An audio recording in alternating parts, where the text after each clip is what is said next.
ng paraan yung utang sa inyo ng lungsod ng Maynila. 26 million ang utang sa inyo. Nagkompromiso na ako kay General Guzman at sa mga opisyalis ninyo. May awaan Diyos, bigyan nyo lang ako ng konting hingahan dahil nabulunan ako Negative 11 billion na yun Pero first things first. No, yun naman ang akin. At yung ibang kakailanganin ninyo, may inuuhan ako, may iba naman ipanghihingi ko. No.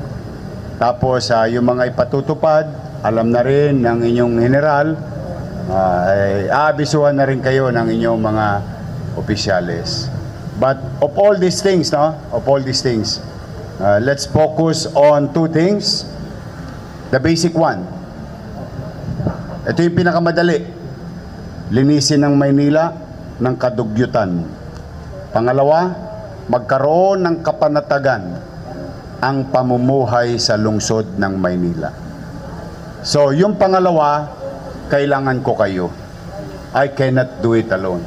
Although, you may see me kasama ninyo hanggang madaling araw. I just want to ask, I hope I'm not asking too much, medyo mag-extra effort lang tayo na walang lugar ang mga tolongges sa lungsod ng Maynila dahil nakahanda lagi ang Manila Police District dito. And I will be with you all the way. And let your officers explain it to you later on. But for the meantime, mag-ingat kayo. Pag-ingatin ninyo ang inyong mga sarili rin. Tatandaan ninyo, tayo'y nagbibigay ng kapanatagan, kaayusan sa ating minamahal na lungsod at mamamayan ito. Pero kung gaano kahalaga yung tungkulin natin sa taong bayan, gusto kong iparamdam sa inyo, mahalaga din sa akin ang buhay nyo.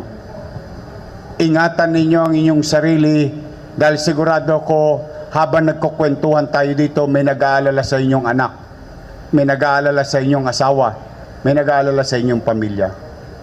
We will not tolerate criminals. Kung gusto nilang sumabay, kaya ba natin sila sabayan? Then, at least, ako na ang nagsasabi, ingatan ninyo ang inyong mga sarili.